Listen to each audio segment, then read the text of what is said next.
Bon, alors vous avez eu une journée marathon, vous avez finalement rencontré la plupart des forces que vous dirigez. C'est tout à fait normal quand on a la chance d'être ministre. Ministre, ça veut dire serviteur, d'être au service de l'administration qui protège les Français. J'ai eu l'occasion de dire ce matin lors de la passation de pouvoir avec mon prédécesseur que le ministère de l'Intérieur, c'est le ministère de la protection. Protection par les policiers, protection par les gendarmes, protection par les pompiers, protection par la sécurité civile, protection par les préfets et tous les agents des préfectures. Et il était normal de leur rendre hommage.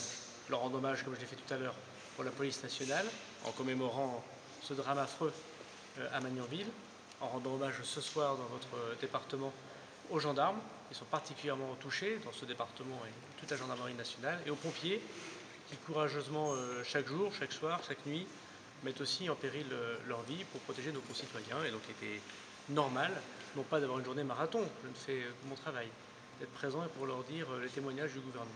On a vu que vous preniez beaucoup de temps pour parler avec ces hommes et ces femmes de la brigade de gendarmerie.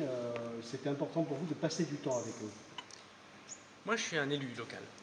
Je suis maire et je pense que tous les maires, quelle que soit leur conviction politique, quel que soit leur âge, quel que soit le lieu du territoire national, savent que c'est par l'écoute qu'on arrive à créer la condition du dialogue et donc du respect et donc de la confiance.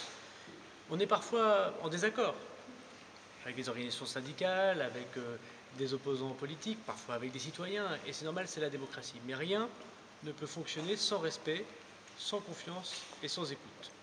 Donc le Premier ministre a défini une méthode, je la fais mienne, il est élu local, je suis élu local, c'est une vision très concrète des choses que je veux instaurer au ministère de l'Intérieur dans le droit fil des ministres qui m'ont précédé, et c'est par l'écoute qu'on y arrive, on n'est pas toujours d'accord, mais après un débat et après une écoute. Ces 2 visites ont quand même 2 résonances très différentes, hein. On est sur, 2 atmosphères vraiment différentes. Comment vous le décrirez?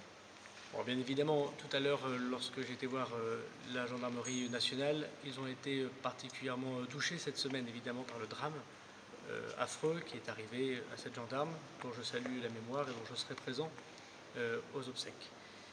Il est évident que lors de la visite, puisque j'ai voulu en même temps venir voir les sapeurs-pompiers, c'est dans une situation qui permet de rappeler à quel point la République, avec les collectivités locales, je voudrais saluer Madame la Présidente du conseil départemental qui gère, vous le savez, en lien avec l'État, ce genre d'infrastructure qui aide nos concitoyens, que les pompiers, bien sûr, connaissent aussi des difficultés. Chaque année, connaissent un nombre de personnes, qui soient volontaires ou professionnelles, blessées au feu, blessées, si j'ose dire, au combat pour la protection de nos concitoyens. Donc aujourd'hui, je suis dans ce département pour des raisons qui sont propres effectivement aux gendarmes, mais il me paraissait normal de saluer les services de l'État. Les pompiers